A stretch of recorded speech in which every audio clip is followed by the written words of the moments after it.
ನಿನ್ನೆ ರಾತ್ರಿ ನನಗೆ 2 ವಿಚಿತ್ರ ಕನಸುಗಳು ಬಂದವು. ಮೊದಲ ಕನಸು, ನಾನು ಒಂದು ಲಕ್ಸುರಿ ಟೂ ವೀಲರ್ ಚಲಿಸುತ್ತಿದ್ದೆ. ರಸ್ತೆಯಲ್ಲಿ ಪೊಲೀಸ್ ನಿಲ್ಲಿಸಿ ಪ್ರೂಫ್ ಕೇಳಿದ. ಎಲ್ಲಾ ಡಾಕ್ಯುಮೆಂಟ್ಗಳು ಮನೆಯಲ್ಲಿ ಇದ್ದವು. ಮೊಬೈಲ್ನಲ್ಲಿ ಮನೆಯಿಂದ ಕಳುಹಿಸಿಕೊಳ್ಳಬೇಕೆಂದು ಪ್ರಯತ್ನಿಸುತ್ತಿದ್ದೆ. ಅಷ್ಟರಲ್ಲಿ ಹೀಗೆ ತಿರುಗಾಡುತ್ತಾ ರಸ್ತೆಯ ಕಡೆ ನಡೆದು ಹೋದೆ. ಸ್ವಲ್ಪ ಹೊತ್ತಿನ ನಂತರ ಹಿಂದಿರುಗಿ ನೋಡಿದರೆ ಬೈಕ್ ಎಲ್ಲಿಯೂ ಇಲ್ಲ. ಎಲ್ಲೆಡೆ ಹುಡುಕಿದರೂ ಸಿಕ್ಕಲಿಲ್ಲ. ಅಷ್ಟರಲ್ಲೇ ಎಚ್ಚರ ಆಯ್ತು. ಎರಡನೇ ಕನಸು, ಒಂದು ರಹಸ್ಯ ತುಂಬಿದ ಬಸ್ ಎಲ್ಲೋ ಓಡುತ್ತಿತ್ತು. ಆ ಬಸ್ಗೆ 3 ಚಕ್ರಗಳು ಮಾತ್ರ ಇದ್ದವು. 4ನೆಯ ಭಾಗದಲ್ಲಿ ಒಬ್ಬ ಹುಡುಗ ನಡೆದು ಬರುತ್ತಾ ಬಸ್ನನ್ನು ನಡೆಸುತ್ತಿದ್ದ.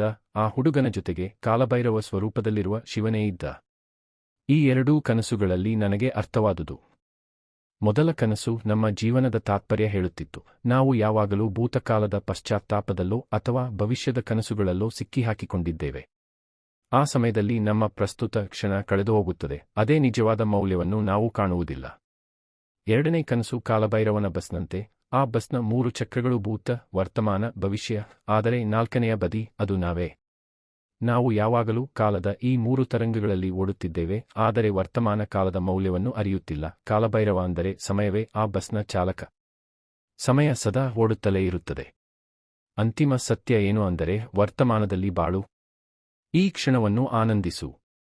ಜೀವನ ತುಂಬ ಚಿಕ್ಕದು, ಆದರೆ ಅದರಲ್ಲಿ ಪ್ರತಿಯೊಂದು ಕ್ಷಣವೂ ಅಮೂಲ್ಯ. ಕಾಲ ಓಡುತ್ತಿದೆ.